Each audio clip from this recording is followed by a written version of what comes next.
और अब आपको रांची के एक ऐसे प्रकृति प्रेमी से मिलवाते हैं जिन्होंने पर्यावरण संतुलन के लिए अपने घर में यूजलेस सामानों का इस्तेमाल कर एक अनोखी बगिया बना डाली है।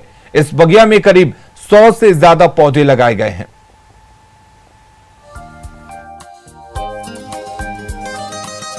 रंगीन और बेहद खूबसूरत से दिख रहे ये गमले और इनमें लगाए गए छोटे छोटे पौधे, इन्हें देखकर मत समझिएगा कि ये किसी पार्क या गार्डन का नजारा है। ये तो रांची के एक सरकारी शिक्षक का आवास है।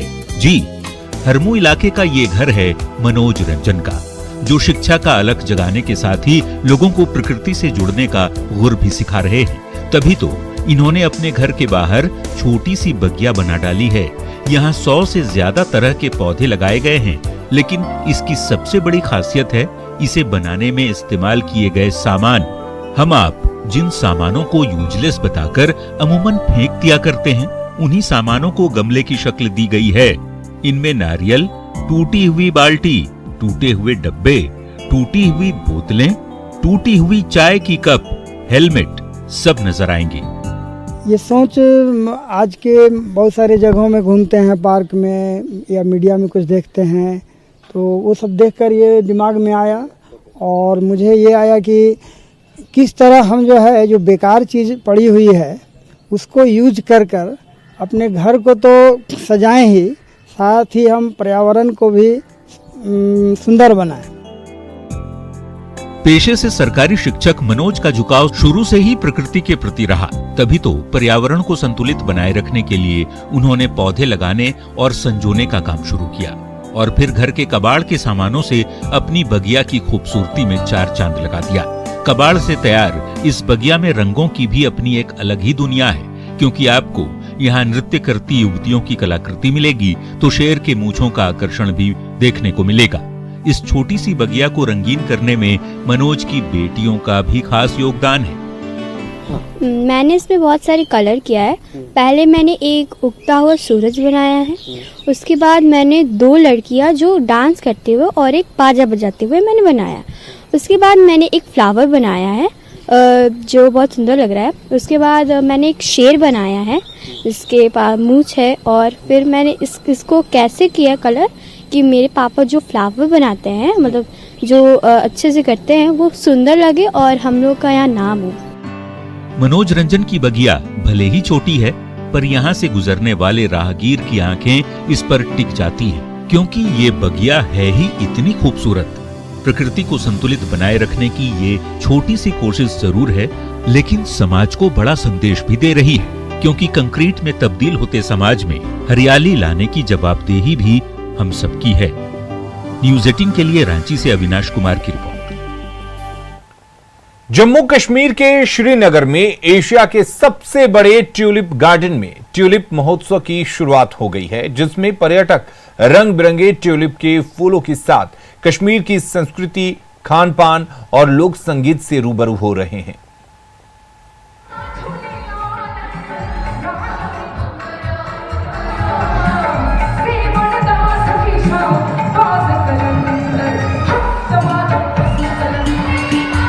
ये 2 तस्वीरें जम्मू कश्मीर के श्रीनगर में डल झील के किनारे चल रहे ट्यूलिप गार्डन महोत्सव की हैं।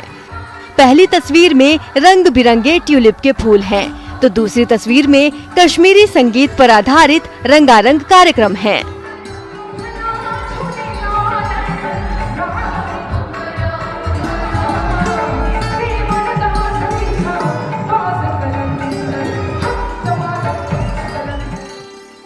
एशिया के सबसे बड़े ट्यूलिप गार्डन में ट्यूलिप महोत्सव 5 दिन चलने वाला है।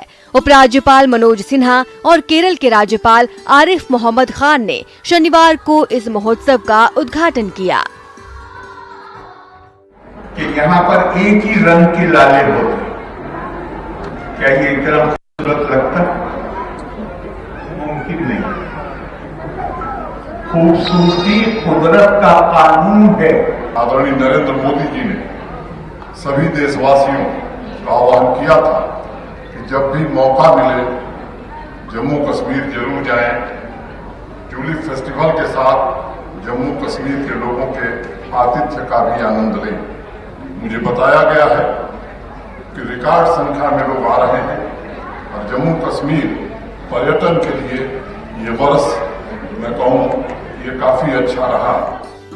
प्रधानमंत्री नरेंद्र मोदी ने अपने एक ट्वीट में पर्यटकों को ट्यूलिप गार्डन देखने जाने की अपील की थी। इसके बाद यहां अब तक रिकॉर्ड संख्या में पर्यटक ट्यूलिप गार्डन का दीदार करने पहुंच चुके हैं। अब ट्यूलिप महोत्सव ने यहां पर्यटकों की संख्या को 2 गुना कर दिया है।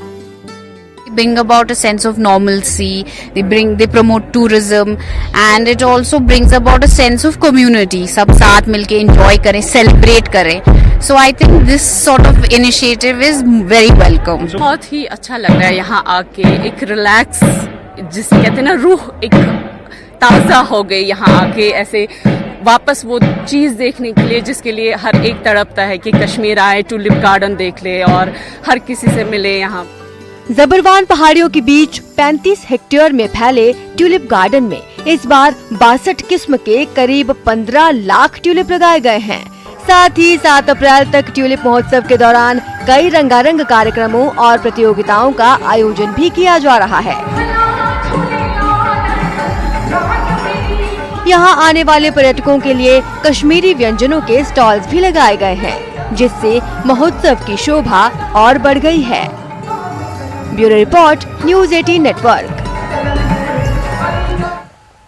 अगली खबर का रुख करते हैं। छपरा हाजीपुर 4 लेन निर्माण में बाधक बने 45 घरों को आज प्रशासन ने बुलडोजर से ध्वस्त कर दिया। अवैध रूप से बसे इस कॉलोनी के लोगों को कोई मुआवजा नहीं दिया गया। प्रशासन ने नोटिस देकर कॉलोनी के लोगों को जमीन के स्वामित्व संबंधित कागजात पेश करने का आदेश दिया था, लेकिन ये लोग कागजात पेश नहीं कर सके, जिसके बाद प्रशासन ने बिना मुआवजा के इनके घरों को ध्वस्त कर दिया। छपरा हाजीपुर 4 लेन निर्माण का कार्य अब तेज हो गया है, लेकिन इस निर्माण कार्य में बाधक बने 45 घरों को तोड़ा जा रहा है। बिशन टोला के पास ये घर थे जिनको प्रशासन ने पहले अल्टीमेटम दिया था और आज अचानक इन्हें जब तोड़ना शुरू किया गया तो यहाँ अफरा तफरी का माहौल देखा जा रहा है। लोग काफी परेशान है। क्या दिक्कत है आप लोग, ये जो घर तोड़ा जा रहा है? हम लोग को सर कोई आपत्ति नहीं था। हम लोग दियर से कटाव पीड़ित हम लोग आए हैं, 43 साल से हैं। मकान का भी मुआवजा का एथी मिला है सर, नोटिस मिला है जमीन का।